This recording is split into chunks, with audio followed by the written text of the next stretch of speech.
बाबू, अरे ओ मेरे बाबू, अरे मुझे देख के पहचानो ना।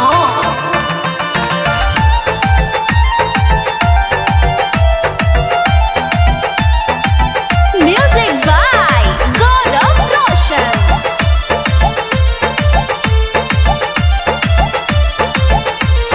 याद नहीं क्या तुझे वो बात, दिन गुजारे थे जो एक साथ।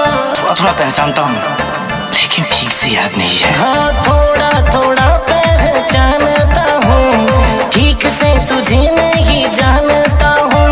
अरे ओ पागल, तू मुझे भूल गया क्या? हाय, मिलने तुझसे आती थी घर से करके कितनी बहाने रे। अच्छा रुको, सोचता हूँ तुम्हारे बारे में। यार मेरा यार तू मेरा था दीवाना रे, बचपन का प्यार मेरा भूल नहीं जाना रे। यार मेरा यार तू मेरा था दीवाना रे, बचपन का प्यार मेरा भूल नहीं जाना रे।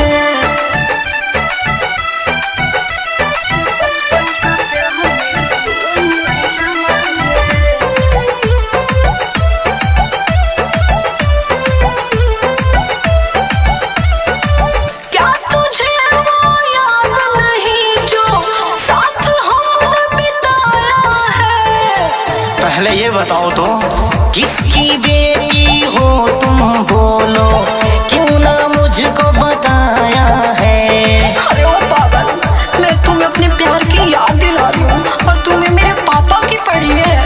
बाबू, क्या तुझे वो याद नहीं जो साथ हमने बिताया है?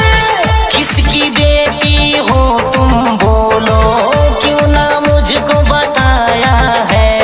याद करो उस दिन को जब तुम वहाँ जाते थे सताने रे। सुनो, सच में मुझे कुछ याद नहीं आ रहा है। बात को समझो, मुझे तंग मत करो। यार मेरा यार तू मेरा था दीवाना रे, बचपन का प्यार मेरा भूल नहीं जाना रे।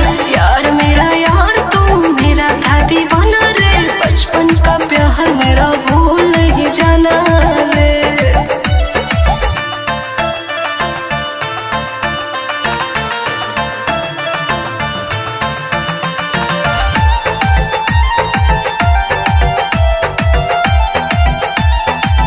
म्यूजिक बाय गौरव रोशन।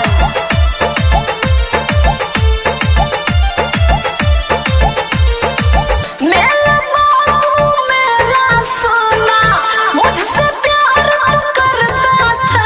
याद दिलाने की कोशिश मत करो मुझे। भूल न पड़ा मुझे तुझको, तेरे भाई से मैं डरता था।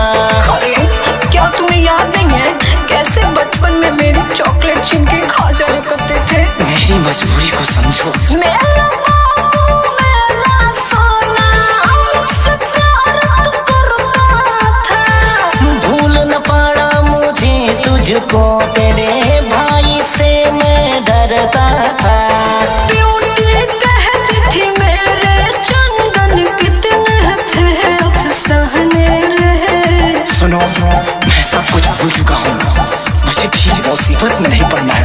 मुझे जाने दो प्लीज। यार मेरा यार तू